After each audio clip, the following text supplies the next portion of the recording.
checking us out for a minute, you just haven't gotten around to hitting subscribe if you're watching on YouTube, or like if you're watching on Facebook, please do that right now. I really appreciate you for that. Thank you so much. And we are right here every week doing what we do, which is bringing you the health information that you need to make the decisions that are right for you, for your family, and your community. But we do it based on evidence and fact and science. We're not here with a whole lot of speculation and, oh yeah, I saw this and I saw that. We are here to bring you really things that you can rely on for your health information. So we're here also so that you can ask questions. So I would really love if you remember to put those questions in the chat. And now, I can't do this by myself. I have two incredible co-hosts who are joining me right now. Come on out. Mr. Wayne Bruce and Miss Bria Good. How are y'all doing? Good. Dr. Mel, we had some technical difficulties. Somebody was breathing all up in the well, we gotta breathe. I mean, breath is important for life. I mean, maybe they were meditating. All the people heard was breathing. Was it you? It must have been you. It was. I mean, it's probably the intern that we have. It was probably the intern. There you go. That's incredible. We always blame it on that poor little intern. We have it? We need interns, man. So if you out there in Radio Land, Streamland, come on, be an intern with the Dr. Mel Show. Hey, can I say that, Dr. Mel? Can I say that? But apparently they can't breathe. If they cannot as long breathe as you don't on camera. breathe. I'm firing the one tonight, man. Just hold your breath. This is ridiculous. Apparently. So all y'all who heard nothing but breathing, kind of forget that. All right. Dynamic show tonight. It is going to be an incredible show tonight. We're going to talk about infertility.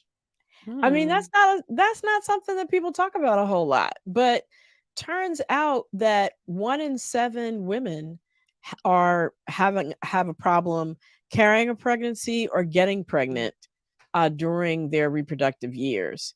And, a lot of people say, well, that's not an issue for Black people. Mm-hmm. You thought wrong. Right. Because we're going to break that down tonight. And Then men never want to talk about infertility. Every man I know is like, yeah, I'm ready. Right. Well, it ain't me. It ain't me. It might be though. Exactly. Right. And then, we have these stereotypes out there about us as Black people, the welfare mom with 5 kids, or the mandingo male fathering a bunch of kids by more than one woman. I mean, these are the stereotypes that are out there about us. And so on top of all that, and, the stigma around talking about it, people just aren't getting it addressed when it happens to them. So we're going to talk about that. We're going to talk about why women of color actually are higher risk for infertility. And we have an incredible guest, a clinical clinical embryologist. I don't know why I couldn't get that out. I don't have a whole lot to say, though. Right. That's a lot to say. Well, we're going to find out what that is from him. That's the first question we're going to start off with. And then we're going to go into what is up with fertility in the Black community and in communities of color, because it's actually not just limited to the Black community. So make sure you all start sharing it now. It's going to be a great show. Share. Yeah, please share. Definitely. Share. I make Dr. Mel mad sometimes when I say, but look, share, because we're on at a new time right now. Right, so exactly. 8 our normal p.m. family hasn't grasped this new time slot, so make sure you grasp it. All right. So, is it time to get into the weekly highlights? Let's go. Let's go to the recap. There we go. Let's do it. There we go. So, Dr. Mel, I mean, we've been cruising along since July with COVID. We've been cruising. Yeah. And for the first time since July, we've had an increase. Talk to us about that. Well, it was just a slight increase. But we know that with fall starting and with these new variants, BQ1, BQ11, XBB that we're keeping an eye on, this isn't good, this little uptick that we saw, because it's actually translating also to a slight uptick in hospitalizations, which we see among 70-year-olds. So we know winter's coming. We know that this surge is going to be inevitable. We just don't know how much it's going to be. We talked before about, being ready, having a COVID prep plan for the holidays, eating your full spectrum of fruits and veggies, getting your vitamin D level checked and addressed with your doctor, wearing your mask indoors, and of course, getting boosted with the COVID booster, getting vaccinated if you haven't yet gotten vaccinated. But I also want to mention too, what do you do if you get COVID? Right? Because people might have forgotten. So stay isolated for 10 days unless you have no symptoms. That's 0 symptoms. Runny nose is a symptom. I've seen plenty of people say, oh yeah, well, I ain't got no symptoms, and their nose is just like running. So if you have no symptoms, the CDC does say that you can come off isolation on day 6, but you still have to wear a mask for the full 10 days. However, my advice is, before you come off isolation, please, please, please test yourself with a home test. 1 in 3 people are still positive at day 6. You might be one of those 1 in 3 people. So that means you're still contagious if you test positive with that home test. So do that. And then if you have underlying health conditions, what are those, Dr. Mel? What are the underlying health conditions? Diabetes, COPD, any heart condition, any lung condition, any autoimmune disease like lupus, rheumatoid arthritis, any of those any of the autoimmune diseases, cancer, especially if you're under active treatment. All those are underlying health conditions. And of course, the big one, the most important one, is obesity. So if you have any of those and you get COVID, immediately when you find out, check with your doctor about getting treated with Paxlovid. And if you don't have a doctor, go to an urgent care, because that might make the difference between, you're having a mild case and not going to the hospital. We got all these variants. We got variant ABC, variant 1, 2, 3. Like, y'all just need to go get vaccinated at this point. Triple XYB. Exactly. And the new one, the bivalent booster, actually covers, all those new variants are all related to Omicron. So it does provide more protection against the new variants that are coming down the pike. Wow. That's cool. Thanks, Dr. Mel. Thank you. And get vaccinated. We say it every week, and it's not going to stop. Get vaccinated. So vitamin D for life. We've talked a little bit about vitamin D. So what's the new information? What's the new deal with vitamin D? Yeah, so this new study just came out. We've known a lot about vitamin D being linked to, low vitamin D levels being associated with a whole bunch of chronic diseases, a lot of the ones that I just named. But it now shows that there is a relationship between vitamin D and all-cause mortality. What does that mean? It just means death from any reason. So it shows that people with low vitamin D levels below 25 were at higher risk of dying. The risk was the lowest for dying among people whose vitamin D was in the range of 50 to 75. And above 75, there was no additional advantage. And that risk was serious. I mean, it was substantial. It's 36% higher if you have a low vitamin D level. Wow. And now we know people with darker skin are at risk for low vitamin D because the melanin actually blocks the sun's rays from activating vitamin D in our body. So that's important. Wait a minute. So that's us. That's us, right? All the darker folk, all the Black people, all the people of color. So how do we help that? Like, how do we prevent any of these issues? So there are 3 ways. One is you can just get out in the sun every day for at least 20 minutes, but that's probably not feasible for everybody. Mhm. So you can eat vitamin D rich foods like fatty fish, or you can take a supplement. Now, if you choose to take a supplement, it's really important, actually, for anybody, really, to get your vitamin D level checked by your doctor so that you can make sure that you're in that 50 to 75 range, whatever you're doing. And if you're taking a supplement, you don't have to like take those massive doses. Just do it daily until your vitamin D level builds up to where it's supposed to be, 50 to That's 75. good. That's really good to know. So vitamin D for Vitamin life. D. Yep. That's a good thing. But before we go to the next thing, this next one is for all my people in DC.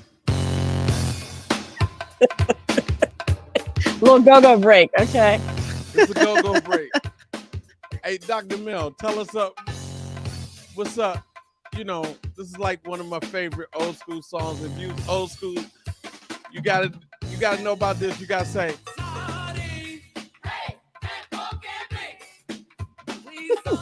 Okay, no lie, they're saying sardines and pork and beans. I thought they were saying all these years, party that funky beat. I'm just I thought saying. so I'm not too. from DC. Not from DC. You're I'm not just from saying. DC. You're not from DC. You gotta give up them shoulders though. I see you, Dr. Ragland. Anyway, so look. So what's the deal with sardines and pork and beans? Okay, well, it turns out that sardines, but not pork and beans, are great brain food. Okay. Mm. And that is because sardines have more omega-3 fatty acids, which are really great for your brain. And it's true actually of all cold water fish. So fatty fish. So salmon, mackerel, tuna, herring, trout, find your favorite fish and eat it. Now, if you're a vegetarian though, or a vegan, you can get the same omega-3 fatty acids from nuts and seeds or from their oils like flaxseed, uh, um, chia seeds, walnuts, and their related oils, right? Mhm. And then there are also omega-3 dietary supplements that you can get from fish oil, cod liver oil, everybody's favorite, krill oil. You see the commercials on TV, but it really is better to get it from your diet. Okay. And then there was this study that was done that I thought was really neat. They showed that people with higher omega-3 levels had larger brains, specifically in the area that is related to memory. Mm. Wow. And they performed better on brain tests. Mm. So it's better to get started in early to midlife, because by midlife, people who go on to have cognitive decline or the Right. early memory issues, that midlife is when the changes start. So you want to make sure that you're getting your omega-3s, especially in that phase of life. Okay. So it just wasn't a song. Well, the It sardines just part is the relevant part. Yes. this wasn't a song by Junkyard. Right. It had a little relevance. Well, So moving on, right? So we've talked about all the things you have to do to live a wonderful life, right? And a healthy life. But what's it about now about having a purpose-driven life? Does that really make us live longer?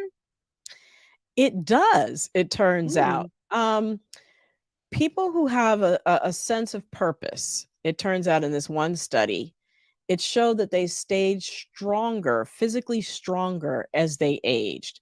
So Mhm. one way to assess that is to look at somebody's walking speed, how fast they walk, and their grip strength, how strong they can grip something. So in this Harvard study, it showed that people who have a sense of a higher purpose to their life were more likely to walk faster as they aged and have a stronger grip strength. And other studies have shown the same thing, actually. Being purpose driven matches with lower rates of not being disabled, right? Of stroke, of heart disease, and of other chronic diseases. So it's just that body, mind, spirit, right? It's all related. Mhm. So we gotta eat healthy. We gotta work out. We gotta find a purpose.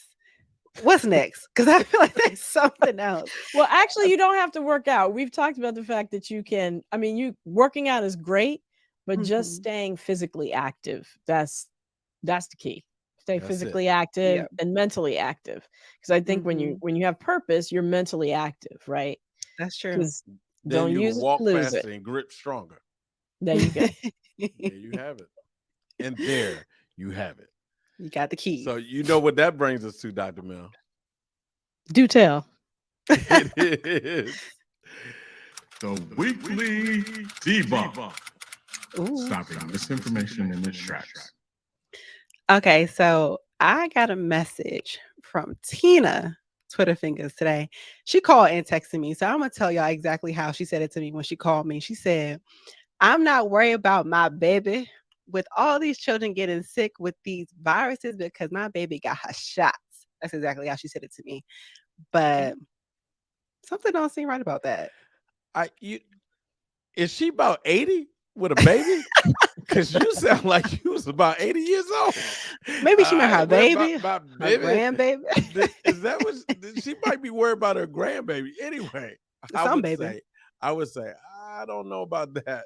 Excuse me, Dr. Mel, is that true? All right. Well, you know, I'm thinking, no, it's not true. I'm thinking that perhaps Tina is referring to the fact that there's a nationwide increase in respiratory syncytial virus, or RSV, among children under 2 years old. Hospitals are getting it's actually among all ages, but the ones getting hospitalized are the ones under 2. Hospitals are getting overwhelmed with the number of kids coming in. And in some places, they're even running out of supplies. Wow. Let me just say, though, shout out to Tina for having her children vaccinated. That's beautiful. But there are some things that vaccines don't protect against. And one of them is RSV. RSV causes a common cold in folks our age, right? And it widely circulates in the winter. But in the little ones, it can have, really devastating effects on their breathing, which is why they end up getting hospitalized. Precautions: good hand washing with soap, water for 20 minutes, for 20 seconds, just like for COVID. Cover your cough and sneeze with a tissue or your upper shirt sleeve. Don't touch your face with your unwashed hands. Avoid close contact with sick folks. And clean and disinfect contaminated surfaces such as counters and doorknobs. And then if you have a little one and you notice they're wheezing, breathing quickly, breathing fast, rapid breathing, bluish or purplish tint to the lips or nail beds, that's an emergency. Stop everything and take them to the hospital as soon as possible. Okay, that's good to know. Hope Tina heard that. Her grandbabies. All her babies. Her grandbabies. Well, thank you all. That was our weekly recap and our debunk. We are now going to move into why I know a lot of you all tuned in tonight, which is to talk about infertility. We as women and men of color grow up in the United States, like I mentioned, with stereotypes about our own group, perhaps related to high rates of teenage pregnancy or being hypersexual or hyperfertile. These are all stereotypes, right? But what is the real deal, the real story when it comes to Black women and women of color and men when it comes to infertility? Tonight, I have an incredible guest. His name is J. Kendall Smalls. For over 25 years, he has been in the field of human embryology and fertility. He's also known as Kenny Smalls, so I'm going to refer to him as Kenny. But he has a Master of Science in Clinical Embryology, making him one of a handful of clinical embryologists in the country who's African American. And he is the director of a practice that specializes in infertility called Global Fertility and Genetics. So welcome. Thank you so much for joining us, Kenny. Thank you. So I'm going to jump. There okay. That's fine. That's fine. We can keep going because we can hear you fine. Okay. So let's just start off with, what is a clinical embryologist? I tripped over it at the beginning. So break it down for us. What do you do? All right. So a clinical embryologist is someone who actually does the IVF procedures. So it means that we're in the lab actually doing the insemination of the oocytes. We retrieve the oocytes at times from the physician who gets them out of the female's body. Hold on. What is you got to break this down. What is a oocyte? What is IVF? Okay, no worries. We are not, just imagine that you're explaining it like you're explaining it to people who are not scientists, because you are. No worries. So an oocyte is basically it's the eggs that come out of the female's body. It's the eggs. And what we will do, or what the physician does, is that he will put the female on hormones to increase the amount of oocytes through her monthly period. So when you increase the amount of oocytes to be produced within a 10-day period, you then have to extract those oocytes out of the female to then be brought into our laboratory to be fertilized mechanically. Got it. Okay.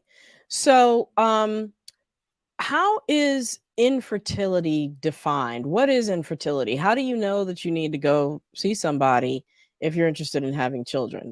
What's the definition of infertility? Well, it actually depends on whether or not you're black or white. Really? Okay. Because break that down. Black women have a higher incidence of infertility than white women. Okay. The myth is that we are super fertile, that there is no problem having babies. But for the past 10 or 15 years or so, the rates of Black and Hispanic women having fertility problems has increased, but their levels of getting treatment has decreased. So they know they have a problem, but they're not seeking the help. And sometimes we blame this on just the physicians who treat them. I've been in IVF for over 25 years, and I've had some physicians tell me, Kenny, we don't have any Black and Hispanic patients because there's no problem there. They don't come to seek fertility treatments. And that is so wrong. Right. So let's back up for a second. So the definition of infertility, is it, I haven't been able to conceive in 3 months, I haven't been able to conceive in 6 months with unprotected sex? What's the definition? It's usually between 6 to 12 months. Not being pregnant. Some women have different cycles that if they're on the pill for an extended amount of time, sometimes it takes a while before the cycles get regulated all over again. So usually it's unprotected sex between 6 to 12 months. Got it. All right. I tell you what, we're going to troubleshoot a little bit. If you could sign out and sign back in so we can get your video. And in the meantime, if you could go ahead and sign off and just sign back on, and I'll just explain to everybody what IVF is, which stands for in vitro fertilization. In vitro means in the lab. And of course, fertilization is what Kenny was referring to when he said mechanically, once the eggs are harvested, putting the sperm with the egg. So that's the fertilization part. So in vitro fertilization. There you are. Okay, everybody can see your wonderful face. I think he did that on purpose. We'll talk about it later. I think he did it on purpose. Well, we are happy to have you, both your voice and your wonderful face. So what are the numbers? You mentioned that Black women experience the infertility more than white women. What does that look like? It's probably about 25 to 30% higher incidence of infertility in Black and Hispanic women compared to whites, compared to Caucasian. So the real problem is that Black and Hispanic usually wait too long to get treatments. What is too long? In their 40s. Wow. Okay. So whereas I'll have my Caucasian patients usually will come in late 20s if there is a problem with conceiving within about a year or so. And it also depends on the OBGYN and how forward thinking the OBGYN is. Some African American women have been with their OBGYNs for like 25, 30 years. Now, that OBGYN may not be as up to date with the treatments of IVF. And we all know about the myth that African Americans have with science anyway. So the first thing I can remember when I first started doing IVF, and some of the older people in my family were like, "Well, make sure you remember what happened at the Tuskegee Institute with the testing." And I'm like, "Yeah, but that's not what I do." And they're like, "Yeah, that's stuff. We don't know what you're doing. We don't know what you're doing." So IVF, basically, the first IVF baby was born in the 70s. I remember it. Yeah, so that was a huge thing. And I got into field in 1990. So in that span of time, the first IVF baby, the first two now have had kids, but ironically enough, those two IVF women who came from IVF both had fertility problems. Interesting. So they both had to do IVF. So it's very it's something that we are, as African Americans and basically minorities, we need to be more focused to speak about it, to talk about it, and be more open about it. Now, one of the biggest problems is dealing with the Black man, really, and trying to get him to realize that there may be a problem, that he has to get analysis. So it might not necessarily be the woman, it might be the man who might be have sperm that are not actually enough, right? Or working in the way that they can actually inseminate or get the egg, fertilize the egg. Actually, is that what you're saying? Yes, actually, since 2007, Black males and Hispanic males, semen analysis has been dropping as compared to white men. The counts have been dropping. And there's a huge study about that from 2007 till now. Their sperm counts are getting lower. That's not to say that they still can't, produce, just as it's getting lower now. But I always tell my African American patients that they come in by themselves. That's the first problem.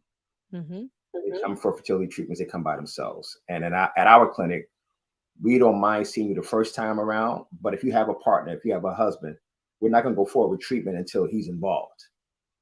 Okay, so that's really important. Yeah, he has to come in and do something as simple as a semen analysis. And I'm in part of one of the most machismo fraternities out there, and everybody thinks their prowess is so strong, and that's not the case. That's not the case. So what are the treatment options when you come in? You may come in the first time by yourself, but definitely, at some point your partner has to be part of the process. What are some of the treatment options available? Ideally, if you come in, under 40, which it sounds like that's ideal to come in before 40. Well, what we try to do, my minority patients, they would like to get unfortunately, they come in to get the least expensive option. And that's because money is a factor sometimes, right? Yeah, yes, they come with the least expensive option. So, but the thing about that is you can't come into IVF treatments and trying to go to cheap way. It's very hard to do that. One of the first ways is using an intrauterine insemination. That's an IUI. That's where the husband will produce a sample, and in the andrology laboratory, they will process a sample to separate the plasma fluid from the semen cells, from the sperm cells, and then the doctor would inject just the free moving sperm cells into the woman. That's the cheapest thing out right now. However, that is the least successful. Right. IUIs procedures maybe 17% successful, 20%. Some people get lucky with it, but it's a very, very, very, very low success rate. Okay. All right. So that's the first option. The second option is doing actual IVF. That's where we're able to take the oocytes out of the body and fertilize them in our laboratory. And then once the embryo grows to day 5, we like to put the embryos back on the 5th day because it has a higher rate of implantation. So we put them back on day 5, one embryo, because thinking that one embryo might split. So we want to put in one embryo. And when you say implantation, meaning it'll take in the womb and attach to the inside of the womb so it can grow. Okay. Yes. But there's always a fear that embryo might split. So that's why we always Now in this time and era, we always go for one embryo. About 20 years ago, we were probably trying to put in like 2, maybe sometimes 3. But now that the technology has gotten so much better, and the media preparation for the oocytes and the embryos got so much better, we're comfortable with replacing just one. Okay. So when now, you go into, I'm sorry, go ahead. no, I was going to say, but when you go into those higher end pre-genetic implantation tests, where we're able to actually do a biopsy off the embryo and checking for any chromosomal abnormalities as well as sex selection. And Okay. there are a lot of our European patients, especially from and even from China, Asian patients, they want males. So the embryos we're able to check for the sex and chromosomal abnormalities and be able to give them a boy. Got it. So, when a woman or a couple comes in for a consultation, what can they expect? It sounds like, you know, actually, before we even get to that, let me just say you mentioned that a lot of minority patients often gravitate to the least expensive treatment. So then that brings up the question about insurance, right? Is this something that people have to pay for out of pocket? Because I can see that if the price tag is high, that would discourage a lot of people from seeking treatment. Actually, it depends on what insurance you have. But to be honest with you, the insurances have been more harmful to the IVF practice than it is for the patient. Just say an IVF procedure may cost $15,000. That maybe charge $15,000 to the patient, but the insurance company would say, "We don't care if you charge $15,000. We'll cover the IVF case, but we'll give you $2,000 because it's in her plan." So it really depends on what insurance you have to see what the cost will be. But insurance, you definitely have to check the insurances of both the female and the male to see who's covering what. Because sometimes the insurance companies, and I always tell my other patients like this, the head of insurance companies, when they come to choosing a plan, will they choose a plan that covers IVF if they're a white male with 3 kids already? And they're in charge of HR. They have no effect for IVF. So, or will it be someone who's a woman, head of HR, and has to choose between plans and including the fertility plan? So it always gets back to the leadership in the insurance companies. Right. Or in the company that you work for with the plan that they choose, that the options for you to choose from where you work. Wow. Okay. So that makes a lot of sense. Now, so you checked your insurance, you've come in now for a consultation. What are some of the things that they're going to go over with you when you sit down for a consultation? History, H&P, any previous pregnancies, genetics with the family. And more importantly, we try not to let the guy leave without doing a semen analysis because that is so important. And is it pretty frequent that you find that the semen analysis yields information that might point in the direction of maybe there's some issues with fertility on the male side? Oh yes, all the time. That's probably about 45%, really. Yeah. Wow, that is quite high. That's actually more than I expected you to say. Well, what I mean by that, just you go to 50-50, the embryos, as you know, is created between the oocyte and the sperm. So it's a 50-50 deal to come to build an embryo. But we found that the males have lower concentrations. African American male and minority have a lower concentration of sperm cells. That's not to say they don't have any sperm cells, just a low concentration of it. So when that is the case, what we do a procedure called ICSI, which is intracytoplasmic sperm injection, where I'm able to pick up one sperm cell, just one, and insert it directly into the oocyte. Okay. So as far as that's concerned, motility and counts are non-viable at this point because all I can do is just pick up one. That's all I need. Okay. So in other words, what you're saying is sometimes the issue is just the sperm isn't moving right. Maybe there's not enough sperm, but you can correct for that by just selecting one sperm and putting it inside the egg and things are good to go.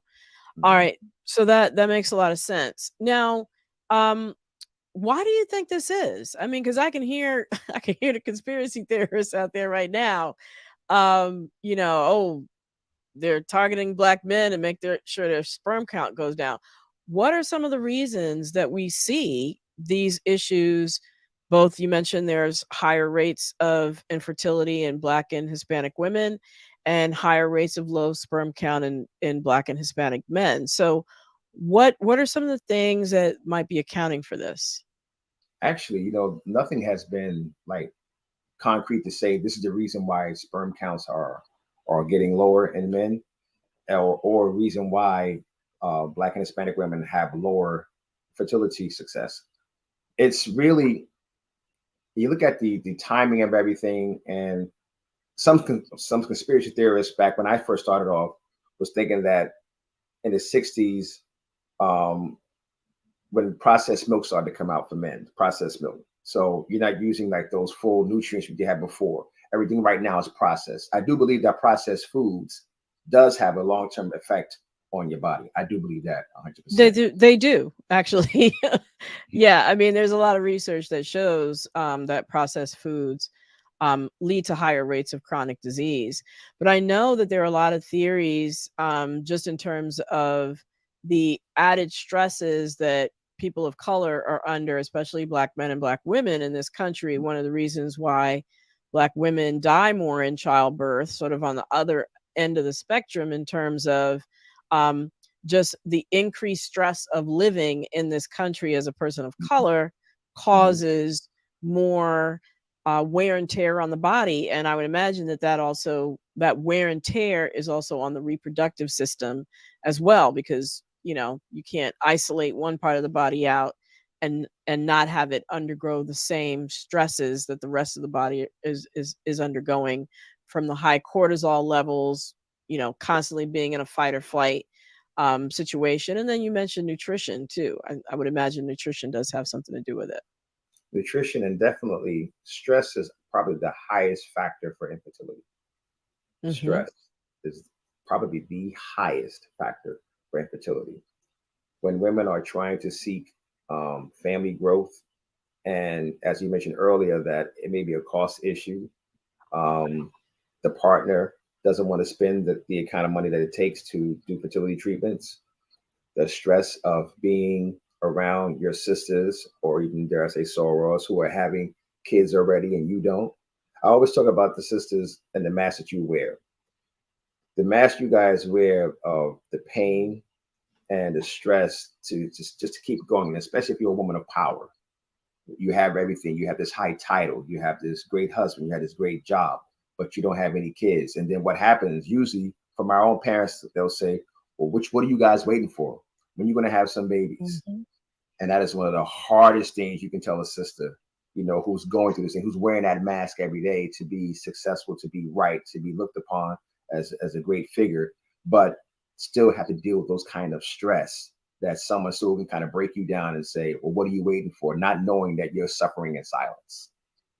Right. And I think there's probably a lot of anxiety or depression associated with infertility for those exact reasons. And we find that sometimes African-American women and minorities, they will look for fertility treatments on the computer late at night, can't sleep, trying to find a way. And if I could say one thing to your followers, be leery of those IVF clinics who say, pay for 2 IVF cycles, pay for 3 IVF cycles in advance in order to cheapen the cost of IVF. In our clinic, I want to get it done in one shot. I want one time. So you're banking on the success of your clinic to know that you can get this patient pregnant and help her build a family, but not like 2 or 3 times up. They pay you in advance for this kind of money, and then you have nothing. So be leery of those get rich quick schemes with IVF clinics, because there's some of them out there. Is there a way to find what the success rate is of an IVF clinic? Yes, it's we all have to report to a government agency called SART, S-A-R-T, Society of Fertilization of Assisted Reproductive Technology, SART. So on this SART, you can look up the clinic in your area, put in your zip code, really. You put in your zip code, and then you'll see all the fertility clinics in your area. And what also comes up is the success rates for the clinics, the age level of all the patients that they've seen, their donor egg cycles, and donor egg. I want to touch upon that in a second. The donor egg cycles for success. That's all on SART. We all have to report to the government agency. Great, great. That is great to know, because we're here at, excuse me, doctor, we're all about having people navigate the healthcare system, find the best quality care. So everybody who's interested, write that down. SART, put your zip code in, Google SART, I'm assuming. SART.org. Yep. SART.org. Okay, great. Wow, I have other questions for you, but I just realized the time. We need to bring Wayne and Bria back in to see if there are any audience questions. Okay. I'm sure there are. Yes, Dr. Mel, there's some questions. You want to start, Bria? Sure, I'll start us off. So the first question is, when you say successful percentages, do you mean pregnancies or take-home baby rate? Oh, I always go by take-home baby rate. That's what I base my success on. Getting a woman pregnant, I mean, that's what we set out to do, but the goal is to have a child. It's always a goal. So, but the thing about keeping track of the actual births are a little harder to do. SART does a pretty good job of it, but the problem becomes what if a woman does go through IVF after multiple treatments, she gets pregnant, but then she miscarriages, and that has to be reported. But the female may not want to report. She may not want to talk about any of the stuff anymore. So we don't know what happened when the miscarriage took place or anything. So those kind of numbers get skewed. So our success is take home babies. That's a success. Gotcha. Okay. Great question. Yeah, that question came from Maria Sindos. She has another question. Your thoughts, wants to know your thoughts on frozen eggs for women. Should all women consider this? Well, here's a funny thing. I'm trying to say this without getting in trouble. All right. So, donor eggs. Sometimes when our patients are of a certain age and the ovarian reserve is low and they're not producing the amount of oocytes needed for an IVF cycle, we would recommend they get donor eggs. So that basically is getting to a donor agency and picking out someone that has your characteristics. African-American woman, young, in their 20s. You check the age, the education, and all of that. And she'll become a donor for you, donating her eggs for you. So what happens is that she will go through the IVF process. We will extract the oocytes from her. We will use your husband's sperm to inseminate those same donor eggs, and then we'll implant those embryos into the original Black woman, the female. The patient. So let me, I just want to be clear about this. When you are born as a woman, you have all the eggs you will ever have. Right. And so as you age, you basically run out of eggs, or those eggs that are there get old. So that's why you were saying earlier, it's best to start IVF before you get to 40, because then the eggs that you're working with are older and then less likely to be able to be successfully fertilized. So Dr. Mel, Dr. Mel and J. Kendall Smalls, the question was about frozen eggs, though. So maybe I have well, that's also okay. So with frozen oocytes, right? Right. If a woman wants to use frozen oocytes, she could. That's not a problem. But what's been happening is that the new millennials this year, like those younger companies like Google and all those new wave tech companies, those new companies that have young owners, they are actually putting together excellent IVF programs for their staff. So what they're doing is that they're allowing their staff to freeze their oocytes, freeze their eggs. So you have a young person in their 20s, junior executive, you don't want to lose her. So now you're offering her to delay her fertility, her reproductive years by freezing her oocytes now. And there are great programs out there. Some companies that actually use my clinic for all their patients, for all their employees, to freeze their oocytes. So there's absolutely nothing wrong with freezing your oocytes from your 20s and your 30s. When you're in your 40s, we don't recommend it so much because you're delaying your childbearing years for how long. So in your 20s and your 30s, absolutely. If you're not ready to build your family now, absolutely freeze your oocytes. No, there's no problem with it. Yeah, and I would imagine as more women are choosing perhaps to get married later, for whatever reason, or just to have a baby later, that might be an option. Does insurance Yeah. cover that too? Yes. Insurance actually wants you to do that because that's a cheaper process than actual IVF. They have no problem doing that. Yeah.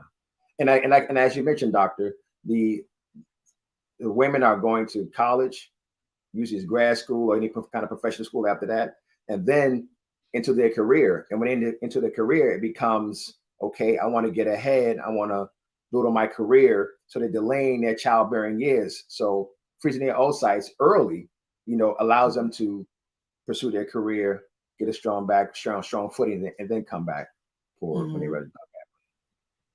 Gotcha. So that leads us into our next question very perfectly. So you mentioned having insurance and covering it. So in the case that someone doesn't have insurance, how much do these treatments generally cost? It varies by the clinics, to be honest with you. There's usually a range between about $9,000 to even up to high as $17,000. It depends on which clinic you go to, really. Okay. But there are now fertility finance companies out now. I think one is called Carrot, and the other one, it's just my mind. But there are fertility finance companies out there now that we work with. We work with a company called Carrot that helps women to pay their fertility services. Okay. That's good to know. Okay. Good to know. We have a question from a Yolanda Lewis Ragland. She asks, is that per round or total? Per round or total? Yeah. Do they pay meaning per the price that Price. you quoted, is that per each Procedure. Time? Procedure, yes, per procedure? Okay. Mm-hmm. Wow. Per procedure. A lot of money. And you mentioned that that's for IVF, not for the IUI that you mentioned before. IUIs can be about intrauterine insemination. Between $800 and like $2,000 for an IUI. Okay. So that is significantly less expensive. So I could see why some people might want to try that first, to see if it works, even though the success rate is lower, like you said. Right, but if you're in your 40s, I recommend don't go anywhere near an IUI. Go directly to IVF. Got it. Okay. Gotcha. Bria. My turn. Awesome. Okay, so question. You mentioned how people of color come in at a later age to receive treatments compared to their white counterparts. Is it just because they don't talk about it, or is it because of other factors, like we talked about cost, racism, access? Like, what other factors play into this delayed care? We don't talk about it. Bottom line is we don't talk about it. Just to give you an example, you have a white female who calls her insurance company in her 20s and says, you have a black female who calls her insurance and says, oh, do you cover infertility treatments? The insurance company says, no, we don't. The black woman will hang up the phone. My white patients call the insurance company and say, do you cover insurance IVF? They'll say no. The white woman will say, why not? And if you notice that all those insurance companies, they'll say this call is being monitored for quality insurance. So they have to report back every time they weren't able to answer the employees' questions. So that begins to build up and snowball effect until we need to do something about IVF, or we're going to lose these contracts. So for African American woman who's in a office setting where every time you turn around, they're having baby showers. And she goes to, like I said earlier, to sorority meetings, and everybody's having a baby shower, and they're not talking about it because it's hard to discuss that you're not able to conceive. And it's even harder to discuss with your partner to get them to understand that we, not you or I, but we have a fertility problem. No, that I hear you, and I would imagine that that's true across the board, regardless of race, for women in general, when they're in a situation where they're not conceiving and there's societal expectations or family expectations that they, that they are getting pregnant. I think it's interesting what you said about, questioning the system. Like, why aren't you doing that? I think everybody should, have that attitude of, well, wow, I'm working. Why is that not a benefit for me? So I think that's definitely a take home point that everybody should question when you call up and say, do you cover something, whether it's IVF or something else? Ask, hey, well, if that's the case, why not? That's really important. Right. I had one patient one time called their insurance company, and they said they don't cover IVF treatments, but they cover FET, which is a frozen embryo transfer. In order to have IVF, in order to have an FET, you have to have IVF. So you don't pay for the IVF, but you pay for the last part of it. So you see, it doesn't make any sense. It doesn't make any sense. But that's their way of saying, oh, we're doing something for an IVF. Yeah. Right. So this question comes from Janice Anderson. She says she recently read an article saying Black women who want Black male sperm donors can't find enough of them. Is that the experience at your clinic? And why does it seem Black men are less likely to donate sperm? Well, you and I can answer that question. I'm married. So the first thing is that yeah, there are black male donors out there. There's a few large clinics. One of them is called Cal Cryo, and that's basically like a opening up a phone book and seeing and picking out the male sperm you want. So Cal Cryo does it. Zytec does it. Fairfax down there by you guys also does it. So there are sperm banks, national sperm banks that do have African American donors. So they are there. Now the reason why we don't do it, some of my friends who don't donate, I can speak, they're like, oh, I don't know about that, man. I don't want anybody walking around my kid, whatever. All the mythical stereotype reasons why they shouldn't donate. I get that all the time from my friends. Okay. So it's more they're playing into the myths and the misinformation. Yes. There are male Black out there. Yes. Okay. Gotcha. I'm on it already. Next question. You talked a little bit about different, races and populations, and you had mentioned something briefly that somebody had commented about the sex selection amongst Asian Americans. They said, I thought sex selection was illegal. No, it's not. That's the question. Yeah. So sex selection is in certain countries, yes, which is the reason why European patients and patients from Asia come to us for sex selection. So yes, it is as dare I say, as part of the Roman Church, all that area there, sex selection, yes, is a taboo. In most European countries, it is a taboo. However, in the US, it is not taboo.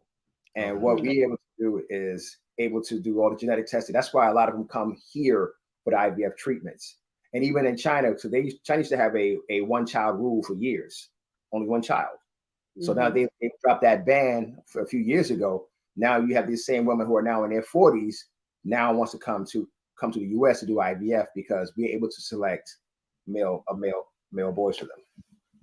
So you mentioned, I'm going to take the privilege of asking the last question. Yeah. You mentioned that stress is one of the huge issues in in infertility, leading to infertility. What advice do you give? Does your clinic give patients around managing stress in their lives to be able to maximize the success of the fertility treatments? The first thing is that acceptance that you and your partner have a problem. Number two, communicate. You have to be able to communicate with your partner. If you can't communicate with your partner, it's a head-on collision. It's a head-on collision. And the third, you got to come to the decision that you want to pursue this together. You have to be able to say, okay, we have a problem. We are going to tackle this, and we will, go on our family building. And also the last thing, which is most important, is acceptance. If the procedures don't work, what do you do? Because lots of times, as you mentioned, when you're paying for these IVF cycles, and it is very expensive at times, so keep going up and up and more and more and more. At some point, you got to be able to say, you know what, this is it. This is it. And be able to be okay with saying this is it. So a lot of it is looking into yourself to find your peace and to make sure that you find that peace together. Great points. And I always talk about self-care, which we should all be doing, but I think is also especially true when you're seeking help with infertility, just in terms of getting the right amount of sleep, eating a healthy diet, getting exercise and movement in every day, and then staying well hydrated and always keeping those practices in your life on a daily basis that help you deal with stress, whether it's meditation, whether it's yoga or prayer or tai chi, whatever it is, running 10 miles, whatever it is, do it on a daily basis so you can manage your stress. Thank you so much. This was really, really incredible, Kenny. Wonderful guest. Thank you. Great questions from the audience. This was an incredible discussion. And as we close out, I of course have to thank my wonderful producer, Mr. Wayne Bruce, and my co-host, Ms. Bria Good. As we close out, I just want to remind everybody about that study at Howard University. It's still going on. It's not too late. You can get in right now if you so choose. It's about COVID resilience. How have you been coping during the COVID-19 pandemic? What were you doing in order to cope? 2 questionnaires. That's it. 2 surveys. They take a few minutes to fill out, and you will be compensated up to $100 in gift cards for filling them out. So if you have any interest, contact Dana Harvey, and her email is danaharveyresearch@gmail.com. That's Dana, D-A-N-A, Harvey, H-A-R-V-E-Y, research@gmail.com. So that's it for us this week on Excuse Me, Doctor. Thank you so much for tuning in. You all are a great audience, my Be Health Empowered family. I am going to see you right back here in a week. And until I see you, remember, be wise, be well, and be health empowered.